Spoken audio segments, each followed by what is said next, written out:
One of our favorite charts reveals so much about what is happening in our national politics. The chart from Blue Rose Research ranks topics by what voters care about most, and then shows whether voters trust Democrats or Republicans more on that topic.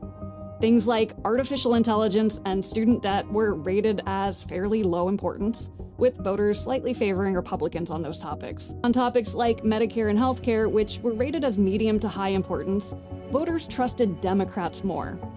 But on the absolute top tier, most important topics to voters, inflation, cost of living, and the economy, Republicans swept the board on voters' trust. So, what will it take for Democrats to rebuild voter trust on the most important topics? Welcome to Everybody Gets Pie, the podcast about making the American pie of opportunity big enough so that everybody can get their slice. This is a podcast focused on the need for more American abundance in housing, in energy, in childcare, in innovation, and more. I'm Justine, and as always, I'm joined by Armand and Burhan. Great to see both of you. Hey, Justine. Always awesome to talk. Well, I want to know what is your takeaway from Democrats losing voter trust on the economy generally? I think it's always been an issue. Voters have always trusted Republicans more on the economy. I think that's why there's such an opportunity between Trump's tariffs, the attacks on the Fed, literally everything else that's going on in the economy right now, for Democrats to win back trust. I mean, I guess like the last time the voters really trusted Democrats more was probably after the great financial crisis in like 2008. It's funny because, like, when I think about a lot of Democratic presidents, there's, uh, you know, pretty good jobs numbers, pretty low unemployment. Uh, it's funny to me that they don't get really credit for that. There's clearly something else. And so I know that inflation was a huge, huge issue. But maybe the issue is really on the local level that like housing is so expensive. And so there are things that local Democratic electeds need to be doing. And then the, I guess, national level is getting blamed for it overall.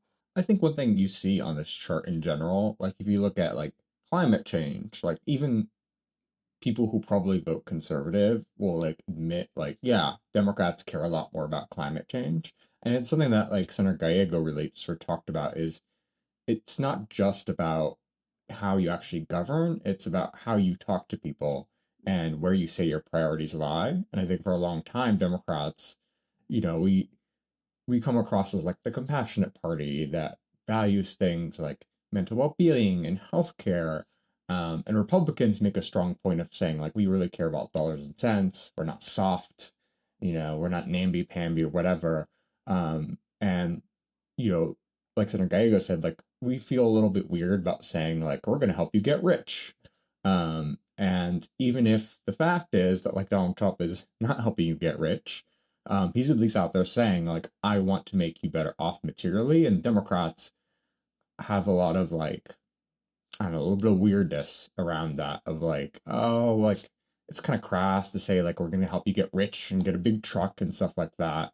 And that's something that I really agree with the senator on that we need to address is just like be straightforward out there and say like growth is good, like people improving their lives and getting more affluent and like climbing up out of poverty is not something to be ashamed of. It's a good thing. And Democrats have the answers about how your life can be more affordable, more successful, and how you can get, as Senator Gallego talked about, big ass truck abundance. Although I'm more of a, big ass train abundance guy, like we almost named the podcast Big Ass Truck Abundance, but we did not. And partially because of you, Armand. I think that, it's more than just I think that the getting rich part is like, I think that the getting rich part is like a symptom of other things. Like, to Justine, your point, I'm actually not sure I agree with like when Democrats are presidents, like the economy's doing better, like maybe by the end, but at least in like this century, right? Like when Bush was president, like the economy was actually doing pretty good until it wasn't. And then as it's crashing, as people get more pessimistic and they're like, you got to take care of other people, then they elect the Democrat in office. But then there's a joke, like as soon as the economy then starts doing better, you elect back the Republican in the good times. And so it's this funny like feeling, I think, sometimes of like, when things are going well, when you're feeling optimistic, you kind of vote for the Republican because they're promising world. And then like when things are going badly, you're like, you got to take care of each other, and that's when you vote Democrat. Hmm. Um, and so we'll see what Hmm. happens right now. If at least Massachusetts is in a recession. I don't think every state like California is right now, but we'll see what happens over the next couple of months. But um, it'll be interesting how the economy does. Well, the state of Armand Damaluski is currently in a recession, so if anybody who's listening is hiring for data analysts, Uh, please inquire with it. Nice little plug for a job, Armand. I appreciate that. Um, yeah, I think there's definitely something cyclical about our politics and the economy, and it's interesting to see how they line up. It's funny when I was at the Abundance 2025 conference, one of the people I was talking to, she was talking about how some of her relatives actually vote Republican, and they vote Republican because they see other people being rich and they want to be rich too. So it could be just as like simple as that. Sometimes there isn't anything more to it. Earlier, we spoke with Senator Ruben Gallego of Arizona, who said that too many Democrats were lying to themselves that things were getting better and warning that Democrats had a national branding problem. He's a Marine Corps veteran, a longtime representative, and now Arizona's first Latino U.S. Senator. He built his career on pushing for affordable childcare, securing water for Arizona, and working across the aisle on housing, supply, and permitting reform. He's also become one of the bluntest voices in Democratic politics, calling out his own party's blind spots on the cost of living. Earlier, we asked him about the biggest issue Democrats are facing today. Yeah, it's a deeper disconnect. I think we move towards being a party based on kind of cultural, cohesion versus economic cohesion, and by doing that, we ended up losing a very wide coalition of people that were supporting us, and that's kind of put us on the out. So, what does that look like? We thought that there was this like kind of pan liberal voter that was going to basically continue pushing us forward into the future. That was, a combination of all these, race, ethnicities, different groups, different subgroups, all that, and that we could ignore the economics of it. When in fact, it was the economics actually was kind of binding us all together. And we really need to get back to that, really to have that kind of big pan coalition that actually has helped us win elections in the past.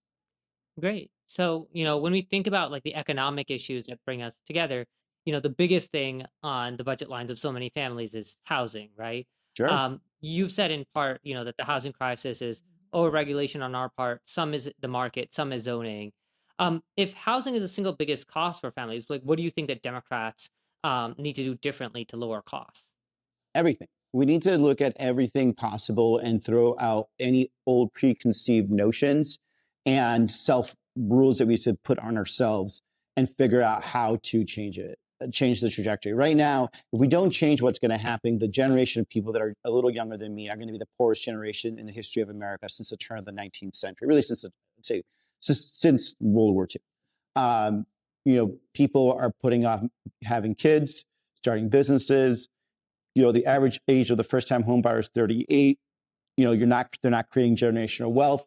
And, the normal answer to it is not going to work because we can't just create more housing in hopes that this gets fixed over the long run. We actually have to create housing as fast as possible and get it onto the market as fast as possible in order for this generation of Americans to actually take part and have some economic benefit from that.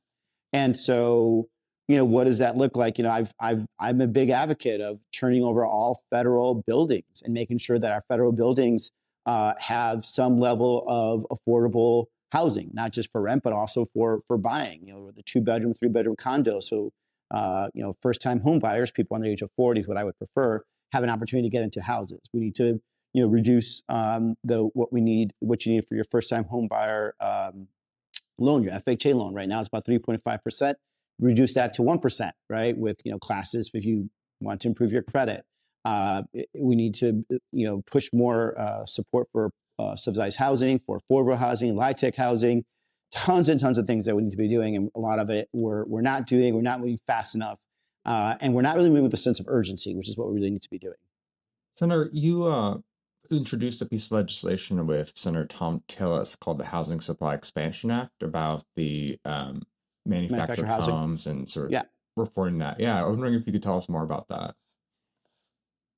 Yeah, look, so for many years, there's been, I would say, prejudice against manufactured housing.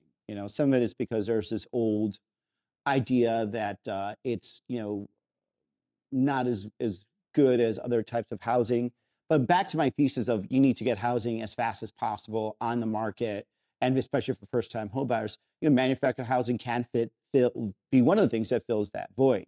But there's been a lot of federal restrictions on the capability of people being able to use both FHA loans and other types of loans, as well as the regulations around them, to actually make them somewhat marketable and more marketable. And I think that, if you look at how housing is being done nowadays, the quality of these houses and how they're made, how quickly they can be made, how quickly they can be deployed, they're actually another really good opportunity for us to put, quick surge of housing onto the market. Much like what we see a lot of cities doing right now by adding ADUs. Like ADUs aren't necessarily going to create a housing ownership shift, but it is going to bring down the average rent in a lot of places, and potentially give some funds to homeowners. But I'm looking at anything at all we can do to actually, again, surge more housing supply. And this is one of the steps that I've worked on with Senator Tillis from North Carolina. I was actually going to ask, maybe we could take a step back. We've talked a lot about the problem and how we would solve the problem. How did we get here? How did we get to a place where housing is so expensive, almost across the whole country? Well, I think it's a combination of a lot of things. Number one, I think we let regulations get very onerous, both at the federal, state, and local level, which brings up the costs. You have a labor problem. I actually grew up working construction, working on houses. I come from a very long line of construction workers. We're a Latino family, so I see that. Those type of workers are disappearing. And by the way, the more you have these immigration crackdowns, as well as not allowing workers to come in, you're going to have legal workers to come in. You're going to have less and less people doing that. You have the price of just in general housing going up because of lumber and other inputs. The standard of what actually is a house has changed. Your Levittown home is way bigger now than it used to be back in the early 1950s. People now, or the market is putting out bigger and bigger houses versus your starter homes. Zoning has gotten extremely more restrictive as places have been filling out, which again causes scarcity and increases. And then incomes, right? If you look at the average home price, it has increased, from the 1980s, a couple 100%. Average incomes have only increased 20%. There's your first problem right there. So we're seeing just a combination of just all that all coming down at one time. And we had a couple of areas that really created bottlenecks. You had the 2008 recession, which created a glut of houses onto the market, and people and investors had to buy those up before they restarted. And then you had COVID, which had a combination of people that were not working, not being able to buy homes, not being able to create homes. The construction workers didn't exist, supply chain didn't exist. And now you have the added problem that you have people that are locked into homes at 3% mortgages and aren't really willing to move to something else, because right now your average mortgage price is around 6.7%. So all these things kind of start combining to the point where we find ourselves in this situation. And then another stat that I really like to cite is the fact that there are now fewer people living in each household. So from the 1970s to today, you have about two people per household, whereas in the 1970s, you had a lot more people in every household. I'm curious, though, from your perspective, you're at the federal level. Burhan and I are both city councilors at the local level. Where do you see the balance in terms of adding more housing, encouraging more housing? What role or responsibility is there at the federal level versus the local level? Well, at the federal level is a couple of areas. Number one, where we can to bring uniformity to regulations, I think is probably the best thing we can do. If you're dealing with kind of like patchwork of laws, I think that actually causes a lot of problems. It causes efficiencies in creating and being able to scale up housing manufacturing, whether it is actual manufactured homes or whatever other type of housing. So whatever we can do here, we should do. Number two, in terms of subsidies, right? Where can we effectively helpful? We can be effective with LIHTC housing, low-income housing tax credits, for example. We could be helpful for conversions, right? We have a lot of commercial buildings right now that are going to start sitting idle. And I think the more that AI becomes effective and proficient, you're going to see more and more commercial buildings that are being emptied out. But there is really no real financial incentive to converting some of these places, and a lot of them may end up sitting empty. So we can, create the tax environment to help, developers turn those empty commercial spaces into housing. Other areas is just like, common sense stuff. I'll give you a good example. Arizona right now does not receive the same amount of vouchers as Pennsylvania, or Phoenix as Philadelphia. Phoenix and Philadelphia are roughly the same size. Phoenix is bigger than Philadelphia, but we receive significantly less housing vouchers, Section 8 vouchers than Philadelphia. Why? Because the United States government has pegged the year 1990 as the year that they use to create the rating system of who deserves how many vouchers per area. If you understand what has happened in the Southwest since 1990, the fact that Southwest cities are receiving less housing vouchers than Midwest cities or cities like Philadelphia, you could see how that imbalance creates, again, less housing supply. On the local level, dealing with the restrictive nature of zoning, I think is important to deal with right away, making it easier for people to build. The permitting process is really onerous on a lot of whether it's major developers or even small-time developers. The one thing you don't see as often anymore is your mom and pop family creating a triplex using their savings to have some level of investment. A lot of the investments that you have in kind of multifamily housing right now are from mega corporations, which to some degree is important and needed. But for some of these places where you need infill development, and you see kind of one or two little spots here and there, they're not going to get filled by the mega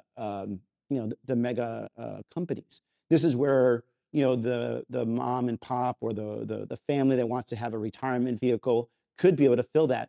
But the regulations that cities put in are so onerous that it makes it nearly impossible for them to actually pencil out. So that's another area that we could be doing. Back to the federal level, again, we should be looking at every federal building across the country, and we should be working to somehow redevelop every federal building we can.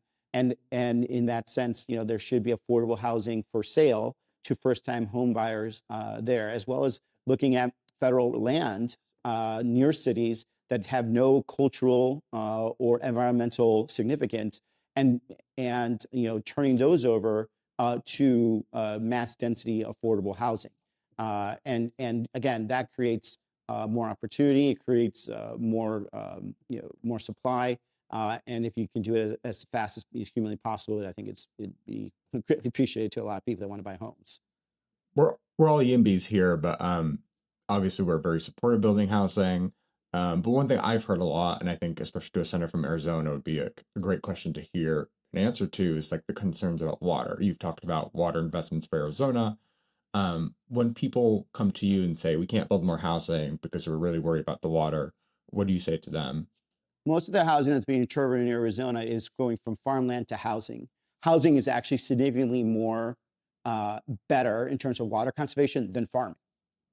So it is better for, quote unquote, the environment and for people in terms of water usage to take 100 acres of farming and turn that into housing, because farming is very water intensive in the Southwest, and it creates a lot of leakage that is very hard to do. You can create better efficiencies with in terms of water with housing. You could use gray water. You can use technology to find leakage. Tons of things. And so the idea that somehow if you add housing, you're going to end up causing water scarcity is quite wrong. As a matter of fact, it would end up helping bring some of our water demand back. If you look at, for example, Maricopa County, it's one of the largest counties in the country, the fastest growing in the country.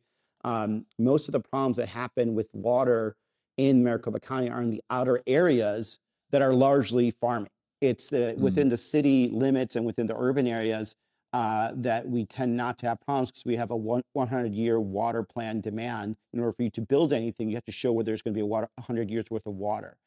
So that's a false narrative. It's a very false East Coast narrative. Sorry, not to be pejorative, but that's just not actually how it works when it comes to water and water in the West. As a Californian, I'm all here for pejoratively being towards East Yes. Coast narrative, so I'm fine. Yeah, good. Hey, I don't know if I can accept that. So, okay, we've been talking a lot about abundance and housing and how do we get more housing. I think something else that sometimes gets forgotten about in the abundance story is childcare. And I just have to say congratulations. I know you have a newborn on your hands now. Number 3, yeah. Number 3, well, you actually once joked that there was good news. Your kid just got into daycare. Bad news.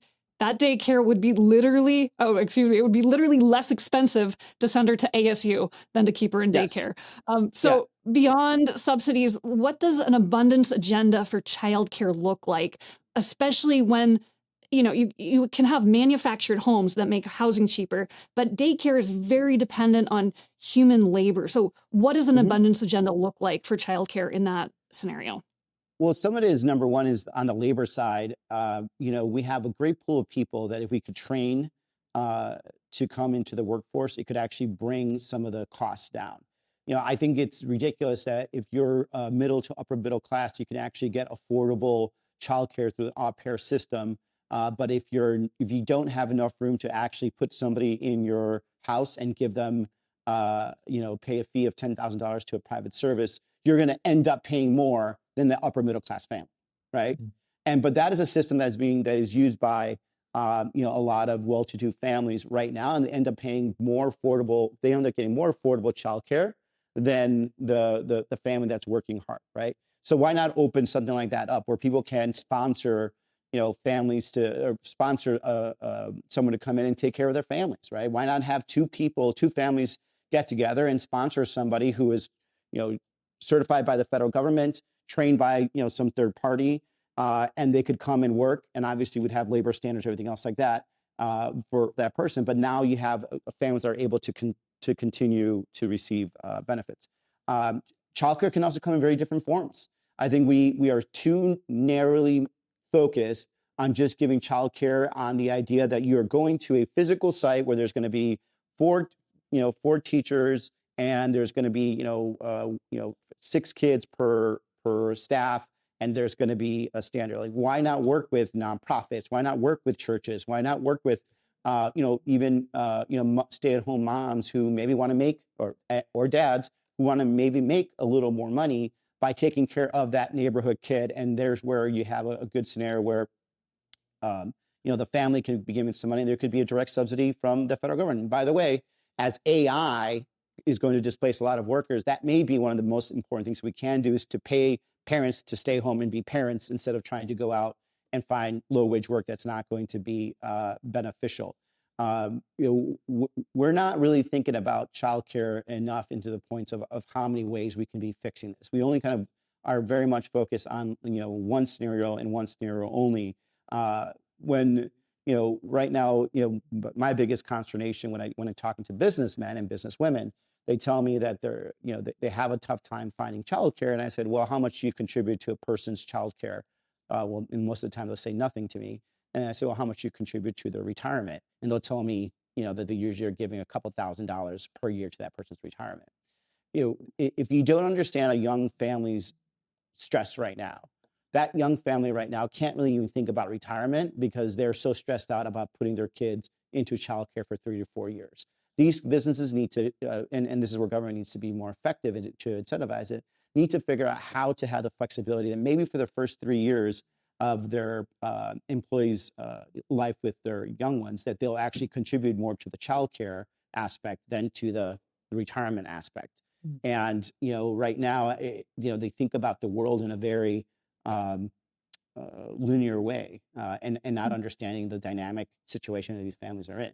Even getting back to schools, for example. Right now there are too many schools that are focused on K through 12, and maybe some that are lucky enough to do pre-K, but it's all usually school districts, right? There really needs to be a full collaboration between the federal government, local school districts, and municipalities and even business, right, especially big business, to fully fund childcare, and figuring out how to allow that person to be able to have subsidized childcare near their home. And this goes, like, again, I'm trying everything nowadays. Like, I think it's ridiculous that, for example, I'm going to ask you guys a very personal question. How many of you guys have ever used unemployment in your life? I can't see I you, so have. you have to tell me. You have. Yes. For how long? Yeah. I used it for pretty much, I guess, 6 months after COVID. 6 months. Okay. Who else said? Raise your hand, or just tell me. I used it about 6 to 8 months, I think, 6 around to 8 after months. COVID, and Okay. then in the Great Recession as well. Got it. How long have you been working in your life? Over like 13 years at this point. Okay. And how, So, and how about you? How many And I years have was you been working? probably at least, same as Armand, probably at least 12 years, 13 years. Yeah. In my time, I've been working now for 31 years. I started working at 14. I used unemployment, I think, for 2 months after I got back from the military, my time in the military. Why is it that if you are a working person, you can't use unemployment insurance to help you pay for childcare or for family leave, right? I'm paying into unemployment. My employer's been paying unemployment for forever. But the fact is, I won't be able to tap it. There needs to be a way for us to be able to use these types of government programs that a lot of times we just don't do. So, the answer to this is we have to be doing everything as much as possible and thinking outside the box. The fact that we're asking the same question that we've been asking for the last 6 years, how to fix it, and nothing's changed, is extremely, extremely frustrating. And it's interesting, actually, at the local level in Falls Church, I recently learned that over 95% of our land, it's illegal to put a daycare. So we also block daycares. So that's also, as we were talking about housing, it's also a zoning problem as well. So anyway, we're looking to fix it. Yeah. Or even, like, for example, if you wanted to, if you want to start daycare because it's very labor intensive, you have to come up with the money first, because by the time you actually are able to get tuition in and start paying out people, you need to have, there's a little certain amount of lag time. And so if I was a locality that was interested in helping, companies or nonprofits starting a child care or anything else, or, for-profit, nonprofit, whatever it is, I would think about giving a low interest loan to actually help them get through the first month's payroll. Or the other thing is, like, I don't know if you actually have done inventory. I think cities should all be doing inventory and seeing, like, how often some of their places are being used. We have, centers, right? That are largely aren't used until 5 p.m. when everyone gets out of school. So what's happening to these centers between 9 a.m. and 5 p.m., right? We call them family care centers in Arizona. I don't know what they call them in other parts of the country. But, like, we should all be doing inventory about, city and state properties and how they're being used. So if there's a classroom somewhere that is sitting empty, why don't we do an RFP for anybody that wants to do it that will offer, childcare in that area, and give it to them for basically free, provided that they're providing, subsidized and affordable childcare. Another cost that's really going up for like tons of Americans is energy. Electric bills are skyrocketing around the country, and one of the ideas that's been kicking around to fix that has been bipartisan permitting reform, basically making it easier to build clean energy transmission. I'm curious how you feel about sort of the current proposals on the table, such as like the Western Wind Golden proposal. Previously, there's like Manchin Barroso, and also how do you feel about sort of like some of the reluctance on the environmental movement to embrace that kind of reform? Well, I mean, I'm pissed that they're doing this after they've cut so many of the investments that came from the Inflation Reduction Act. Um, I think in the long run, I would support something that, provided that it is agnostic towards clean energy as well as traditional carbon energy. Because I think what matters is getting as much energy and reliable energy on the market as fast as possible, especially for working class people, because they have no choice. Like, this is going to eat up their discretionary portion of their family budget. I mean, you have to pay for electricity, especially or heat, right? And there's just no other way to go about it. So I would probably end up supporting it, provided that I see the fine details on it.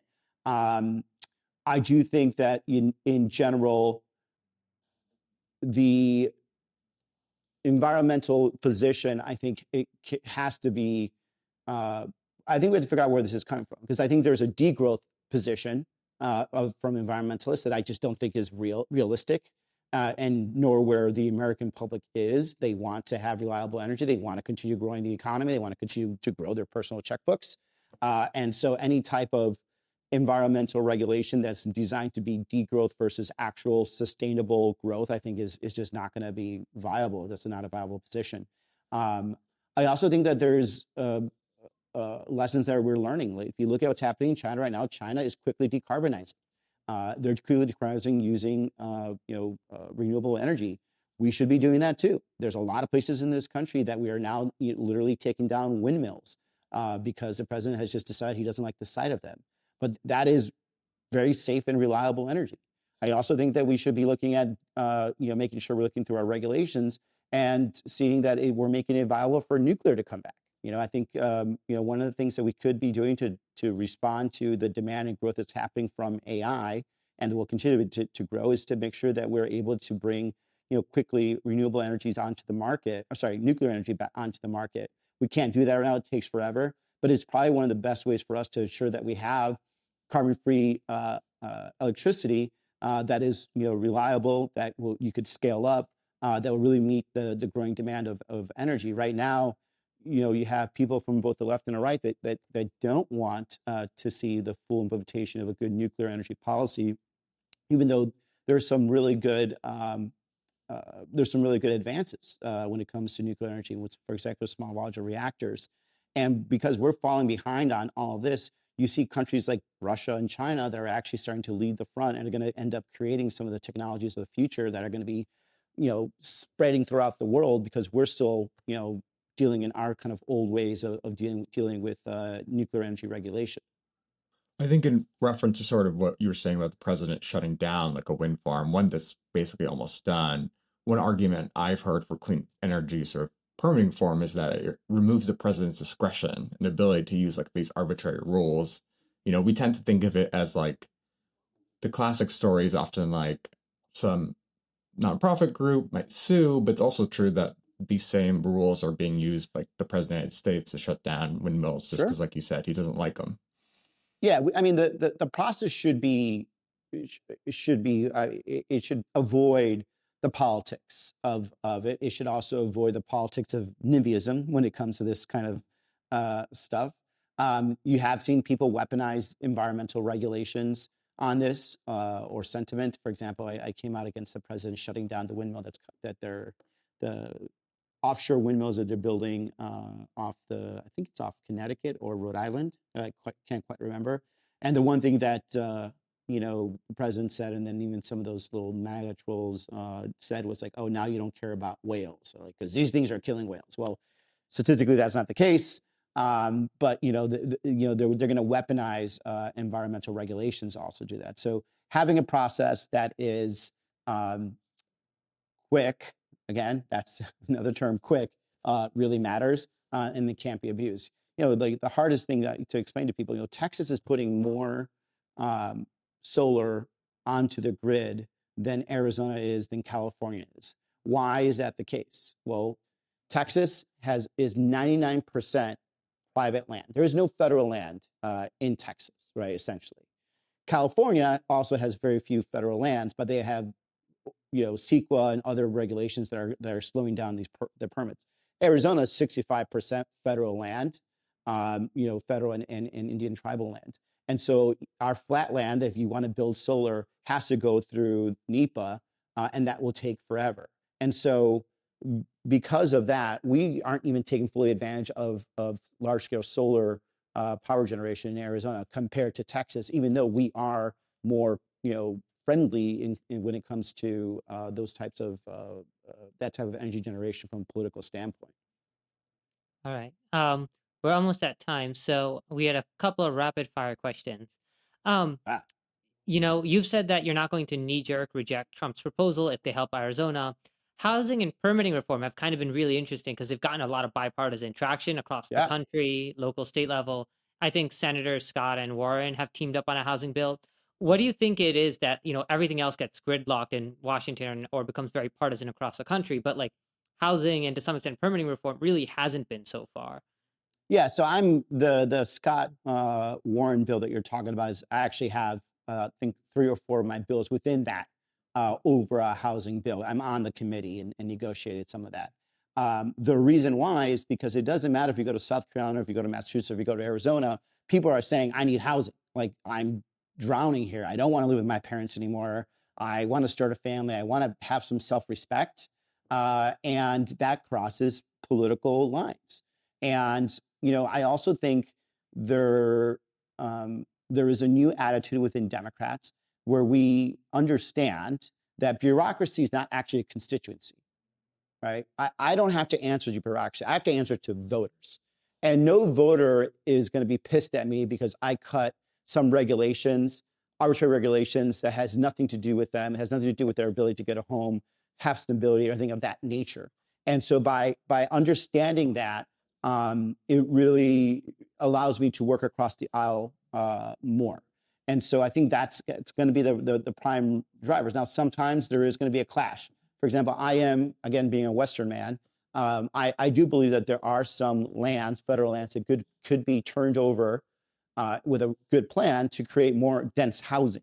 But there was a plan that was put by Senator Lee that basically would have just kind of wholesale just started selling federal land, which would have ended up creating, huge, essentially like estates for some of the richest people in the world and some of the nicest places closest to urban areas, which is why I ended up being against it. But there's a way for us to work together to actually turn over some of these federal lands to essentially the localities for them to actually build. And if we can do this in a way that we can work together to it, I think we'd all love to see that. Senator, you had a quote a few months back that went kind of viral about how saying like every Latino man wants a big ass truck, and Yeah. Iglesias talked Troquita, about that. but yes. Sorry? Troquita, I said, yeah. Yes. I didn't want to mess up the accent, so I'm just gonna Don't worry about it. leave that to you. Don't worry, I'm just messing with you. Matt Iglesias talks about that a lot as like a metaphor for abundance politics, because like we on like coastal areas, we talk about abundance, we think about trains and like multifamily housing. But that's also the same thing. It's the same thing. Like it's in the Southwest. It's a Latino man wanting a troquita. It could be where you guys are. In having a patio. I don't know what the hell you guys want to say, but. In-unit washer and dryer, I think, is like the San Francisco dream. There you go. But like the point is that you want prosperity. You want to be comfortable, and you want your work to have benefit to it. And there's nothing wrong with that. There's nothing wrong. And we could be, I'm not saying you guys are Democrats, but we could be good Democrats and want that person to be able to buy a home with your in-unit, whatever you were just talking about, be able to buy a truck, be able to start a business. And if you do that, like people will actually say, you know what, I like the policies that come out of this. I like the policies that are coming out of this political party. Like that's, there's net benefit for me voting for these guys. Because in the end, if we're the party of no, or of like, arthritic movements, there's no excitement. And as things have gone on for a little bit, you have seen this kind of regulatory nature that kind of just keeps building upon itself, that kind of slows down everything and makes it harder for us to show that Democrats can govern effectively to bring prosperity to you and make your life, better and richer, which by whatever means that is. And we just have to be as hard on ourselves when it comes to bureaucracy and regulations as Republicans are. Because in the end, if we don't govern well, the argument for Democrats goes away. Republicans have a really good argument. They hate government. So like if things are really, really bad, like they end up winning in the end, and they get to point out. We have to be the ones that are the effective issuers of the government, quote unquote, good. And when we allow regulations to promulgate without any thought about process, the end result of process, we lose. And so how can I make life better so that Mexican man can buy that truck, for that woman to buy that home, for that African-American man or woman to start that business? Like that is the thing that we should be focusing on, because that is what makes us, I think, more likable and more likely for them to actually want to support us. Well, on that note, before we go, is there a book, a blog post, a Twitter account, or anything else that you can recommend to our listeners that you've enjoyed? Right now, I'm reading a blog post, an article by Jordan Weissman regarding our federal deficit, and I'm very interested in what he has to say. And then I'm kind of looking at long term, how can we really sustain what we understand as a modern American system if more and more of our discretionary budget is being eaten up by paying interest to the debt, right? And how we as Democrats, we may have to actually change our perspective of how we deal with debt and the deficit in order for us to really continue what is, I think, our long-term goal for some of these really important programs that we identify with and want to continue going forward. Well, it sounds like I have some fun weekend reading ahead of me. Thank you. I don't know if I call Thank that you fun. Yeah. Some depressing That's not weekend fun. reading. I don't know, Yeah. whatever Yes. word you want to use. Senator For Ruben the Gallego. fun for people who run a podcast like this. So Yeah, exactly. Yeah. There you go. Yeah, exactly. Senator Ruben Gallego, thank you so much for joining us. We hope to see you soon. Adios. Thank you. Thanks for listening. We would love to hear your feedback and who you think we should have on next by tagging us on Twitter at Pi4Everybody or leaving a comment on YouTube. And we'll be back in 2 weeks. See you next time, Pi Gang.